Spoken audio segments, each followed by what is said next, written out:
जगत पालनहार है माँ। मुक्ति का द्वार है माँ।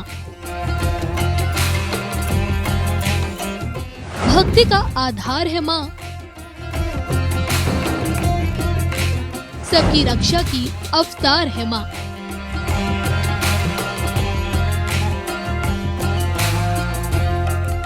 राशि अनुसार अगर शक्ति की भक्ति से पाना है वरदान तो देखिए सिर्फ धर्म ज्ञान।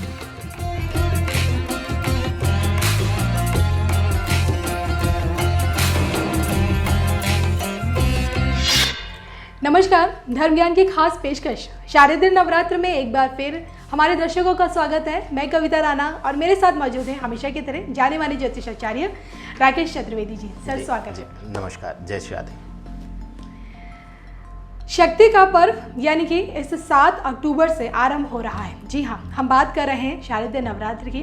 अब तक के वीडियो में हमने आपको मेष राशि से लेके तकरीबन कुंभ राशि तक के जातकों के बारे में बताया और आज के इस वीडियो में हम बात करने वाले हैं मीन राशि की। जी हाँ, मीन राशि के लिए ये शारदीय नवरात्र क्या कुछ लेकर आ रहे हैं, शक्ति का कौन सा रूप आपकी ज़िंदगी में तमाम खुशियाँ भरने वाला है और दूसरी तरफ आपके कष्टों को हरने वाला है, तमाम पहलू पर बात करेंगे। लेकिन आइए सबसे पहले जान लेते हैं इस बार के शारदीय नवरात्र और ये नवरात्र से जुड़े ग्रह नक्षत्र क्या कुछ बोल रहे हैं, बताइए जी कविता जी, देखिए मीन राशि जो है या मीन लग्न जो है, दोनों यह गुरु के आधिपत्य का राशि है और लग्न है, तो गुरु के प्रभाव में जीने वाली यह राशि है।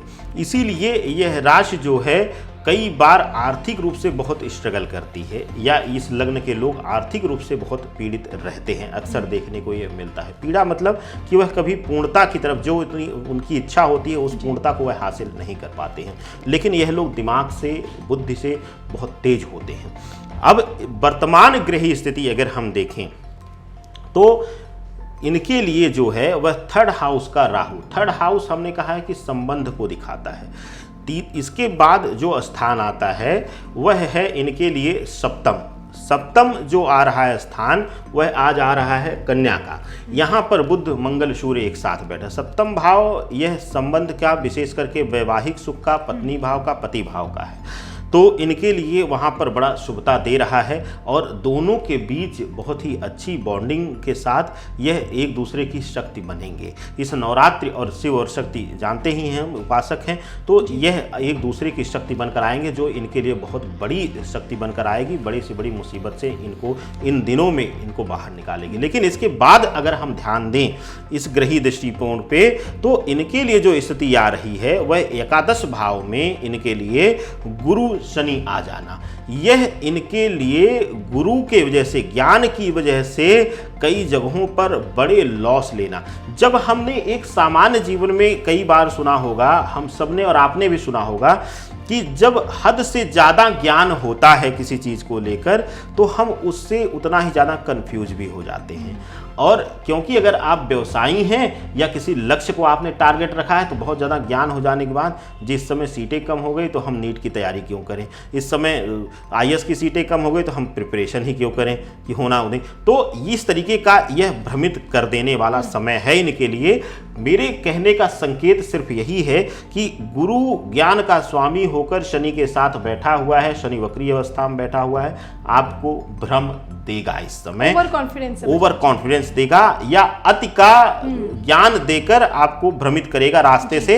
यह इन 9 दिनों में इन्हीं पर ही नियंत्रण आपको रखने की जरूरत रहेगी। कविता जी, चलिए अब बात कर लेते हैं नवरात्र से जुड़ा अनुष्ठान जो लोग करवाते हैं और इसका ज्योतिष शास्त्र में क्या महत्व है, इसको करने से व्यक्ति के किन कष्टों दूर होते हैं और सबसे बड़ी बात है कि उनके जीवन में किस प्रकार से खुशियाँ आती हैं। आइए जानते हैं। देखिए, नवरात्रि का जो अनुष्ठान है, जिस अनुष्ठान का जो महाशक्ति अनुष्ठान, महाशक्ति हमने नाम इसलिए दिया है कविता जी क्योंकि इसमें जो है वह गुप्त नवरात्रों का भी लाभ लिया जा सकता है।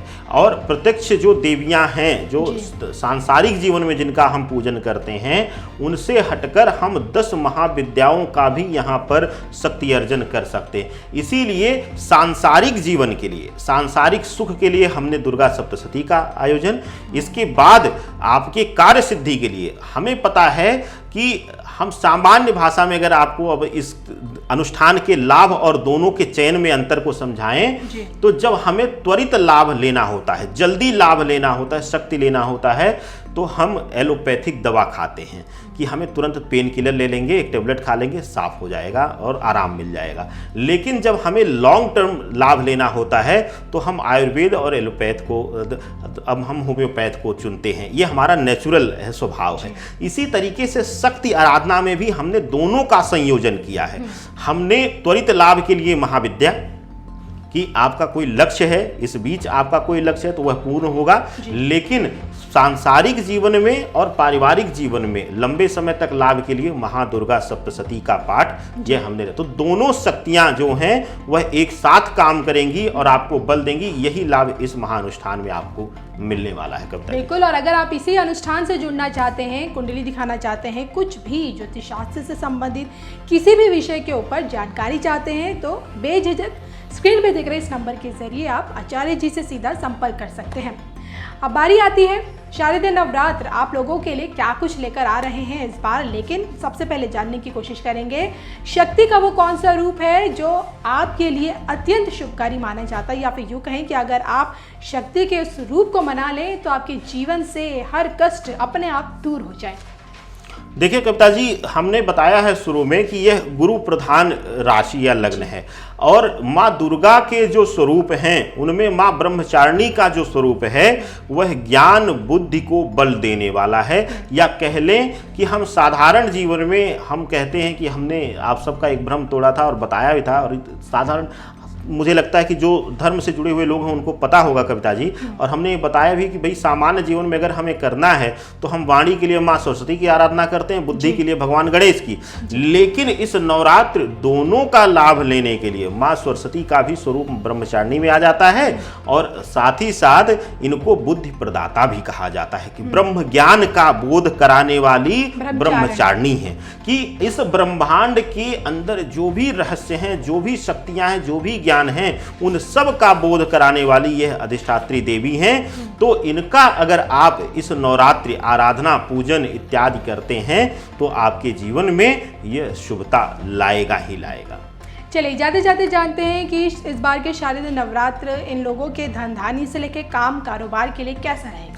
देखिए, इनके लिए मीन राशि वालों के लिए कारोबार में स्थिरता देने वाला समय आएगा इस नवरात्रि में। अगर आप सच्चे हृदय से पूजन इत्यादि करते हैं, लाभ लेते हैं। देखिए, दो चीज़ें रखिएगा कि अगर आप हाथ, हमने कह दिया शुभता आएगा, हाथ बंद करके घर पे लेट कर और आप इंतजार करेंगे कि 10वें दिन माँ दुर्गा आपके घर पे सोना बरसा देंगी, तो नहीं होगा।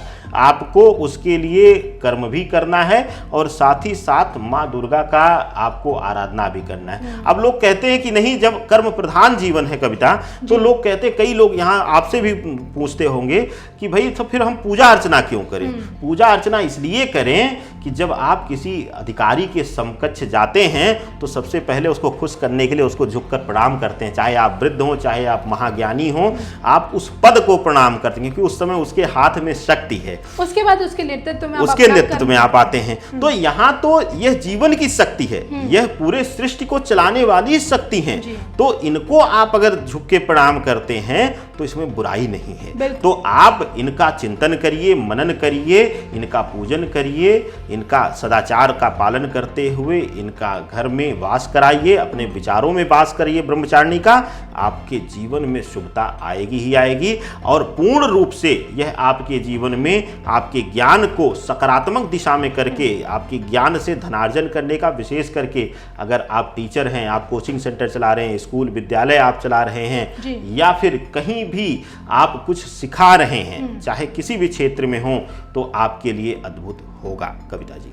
आचार्य जी, जाते जाते शक्ति का कौन सा रंग इन लोगों की जिंदगी को खुशहाल करके जाए? माँ ब्रह्मचारिणी को श्वेत और पीला दोनों रंग अद्भुत प्रिय है, तो दोनों में से किसी भी रंग को आप करें और श्वेत पुष्प अर्पित करें, पीला पुष्प अर्पित करें, इससे बढ़िया और इनके लिए कुछ नहीं होगा। इनको शालीनता पसंद है, इनको प्रेम पसंद है, तो यही रंग इनको दें, लाल रंग इनको ना चढ़ाइएगा। चलिए, तो हम उम्मीद करते हैं कि धर्म ज्ञान की खास पेशकश शारदीय नवरात्र, जिसमें हमने प्रत्येक वीडियो प्रत्येक राशि पर बनाया और आपको बताया कि किस प्रकार से 9 दिन, शक्ति के 9 दिन आप लोगों के लिए क्या कुछ लेकर आ रहे हैं। इसी के साथ मुझे और आचार्य राकेश चतुर्वेदी जी को दीजिए इजाजत। नमस्कार। नमस्कार। जय माता।